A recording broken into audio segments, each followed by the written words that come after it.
Imagine ser o homem mais poderoso do mundo, governar um império que se estende por 3 continentes, ser responsável por milhões de vidas, tomar decisões que podem determinar o futuro da história.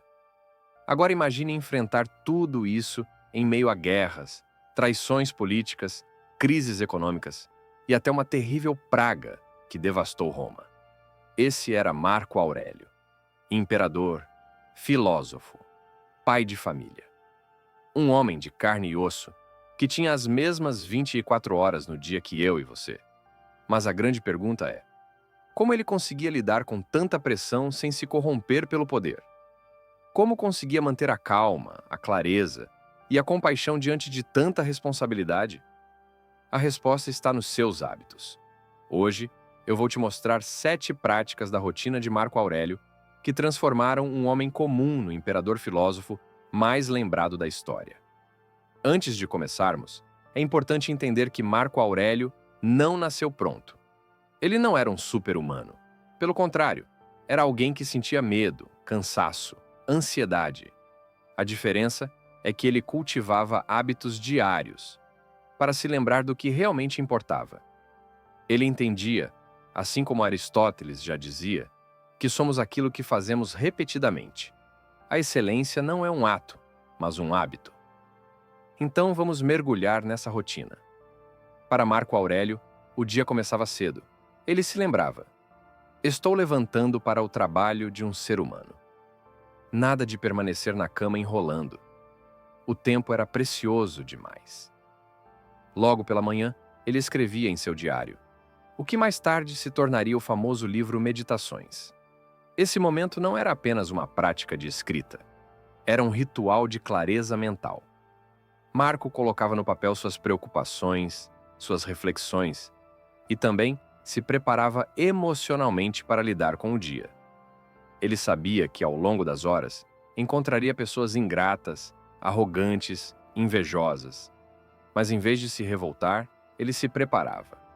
Ao antecipar a dificuldade, não se surpreendia com ela.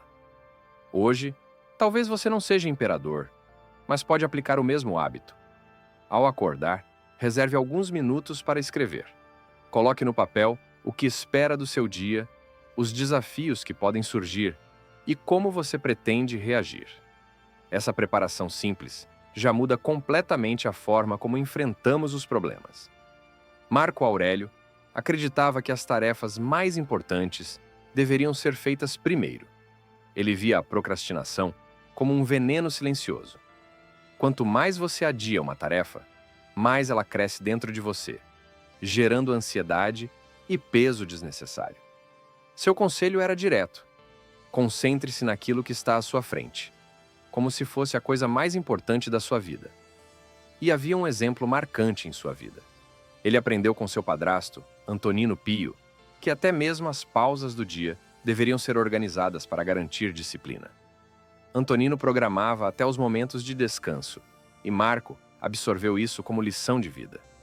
Hoje, no nosso mundo cheio de notificações e distrações, o ensinamento é claro: não empurre para depois aquilo que pode ser feito agora.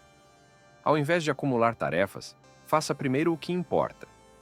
Marco Aurélio tinha consciência de que reclamar não muda nada. Pelo contrário, só torna a dificuldade ainda mais pesada. Ele dizia: ou você consegue lidar com qualquer obstáculo que a vida lhe apresente, ou não consegue. Se consegue, não torne o desafio mais difícil reclamando dele. Se não consegue, de nada adianta lamentar. Esse princípio o guiava em batalhas, em decisões políticas e até nos momentos mais íntimos. E aqui está a lição para nós. Quantas vezes gastamos energia reclamando do chefe, da rotina, das circunstâncias? Reclamar não resolve. A energia gasta na reclamação poderia ser investida na solução. Marco Aurélio nos lembra que a força está na ação, não na lamentação. Apesar de governar um império, Marco Aurélio encontrava tempo para cuidar do corpo. Ele caçava, cavalgava, praticava esportes e participava dos famosos banhos romanos. Esses banhos não eram apenas higiene, eram um ritual de silêncio, contemplação e quietude. Um momento de lavar não só a poeira do corpo, mas também o peso da mente. Ele sabia que, Sem momentos de pausa e silêncio, a mente se torna confusa. Não conseguimos pensar direito, não enxergamos o quadro geral da vida. O recado é simples: cuidar do corpo é também cuidar da mente. Hoje, pode ser através de uma caminhada, uma corrida, ou simplesmente desligar o celular e tomar um banho sem pressa. O silêncio e a presença são tão importantes quanto qualquer remédio. Marco Aurélio não vivia para comer. Ele comia para viver. Sua relação com a comida era prática e equilibrada. Nada de excessos, pratos sofisticados ou bebidas caras. Para ele, a comida era combustível. Esse hábito mostra sua disciplina em não se deixar dominar pelos prazeres do corpo. Ao simplificar a alimentação, ganhava mais tempo, energia e clareza para as verdadeiras batalhas da vida. Hoje, com a abundância e a tentação de exageros, essa lição continua válida. A forma como nos alimentamos pode nos aproximar da disciplina ou nos afastar dela. Para Marco Aurélio, ler era essencial. Ele preferia livros à fofoca, conhecimento à distração. A leitura era sua forma de expandir horizontes, de compreender a história e de melhorar como ser humano.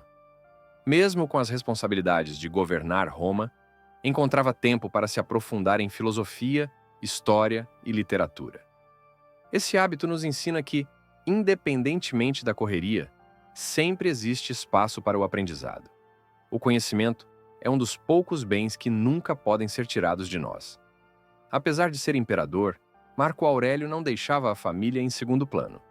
À noite gostava de colocar os filhos na cama. E nesse gesto simples, lembrava a si mesmo: não se apresse com isso. Pode ser a última vez. Esse pensamento não era mórbido, mas um lembrete da fragilidade da vida.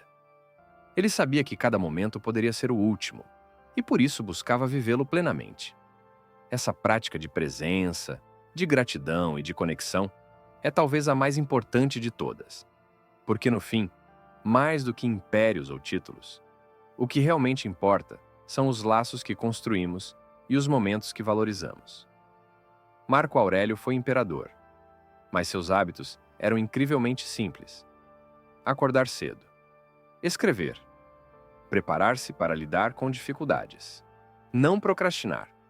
Cumprir o dever sem reclamar. Cuidar do corpo. Comer de forma simples. Ler. Valorizar a família. A soma desses pequenos hábitos moldou não apenas o governante, mas o ser humano que até hoje é lembrado como o imperador filósofo.